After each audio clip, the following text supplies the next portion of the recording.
কি ভাবছেন চশমা পরে অনেক কিউট লাগতেছে? এটার পিছনের পুরো কাহিনীটা শুনুন। Hello everyone, this is me Tisha, welcome my new blog.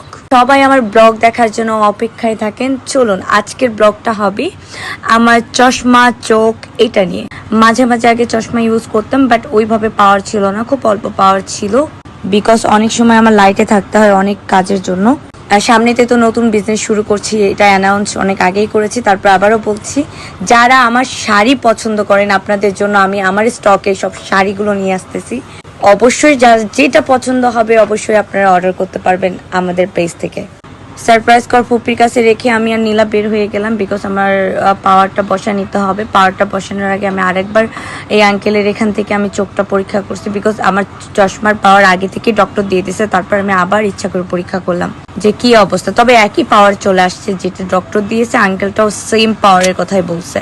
মানে মেজর কোনো প্রবলেম নাই আমার চোখের। আমি ভাবছিলাম অনেক বেশি প্রবলেম, বাট মেজর কোনো প্রবলেম নেই। আমার ছোট্ট প্রবলেম, সেটা হইলো আমার মাইগ্রেনের প্রবলেম আছে, দেন আমার লাইটে থাকতে হয়, সামনেতে লাইভ করতে হবে, অনেক লাইটে থেকে স্কিনের দিকে তাকাতে হয়। এইগুলো ইস্যুস থেকে নিজের চোখকে প্রোটেক্ট করার জন্য এই চশমা, এই পাওয়ারটা।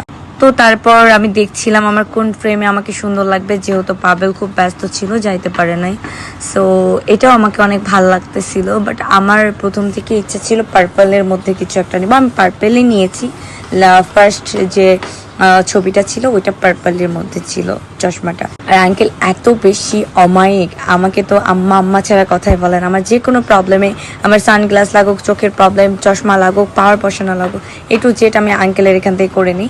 আপনারা কেউ ধানমন্ডির মধ্যে থাকলে লোকেশন চাইলে আমি অবশ্যই লোকেশন ডিসক্রিপশনে দিয়ে দিব। তারপর আমার চোখ দেখতেছিল আর বলতেছিল যে মোটামুটি সবকিছু ঠিকই আছে। আর আমার যে পাওয়ারটা ডক্টর দিয়েছে ওই পাওয়ারটার কথাই বলতেছে যে মেজর কোনো প্রবলেম নেই, বাট নিজের চোখকে এখন থেকে প্রোটেক্ট করতে পারলে -50 আমার পাওয়ার ছিল। সো এটা দিয়ে আমি যদি চশমা ইউজ করি মাশাআল্লাহ ঠিক হয়ে যাবে আলহামদুলিল্লাহ। এখান থেকে বের হয়ে আমরা চা খেয়েছিলাম, ঘোরাফেরা করছিলাম, এগুলোর ভিডিওস নিতে ভুলে গেছি। বাই দ্য ওয়ে, সবাই ভালো থাকবেন। নেক্সট ব্লগের জন্য সবাই অপেক্ষায় করবেন, আমার জন্য দোয়া করবেন।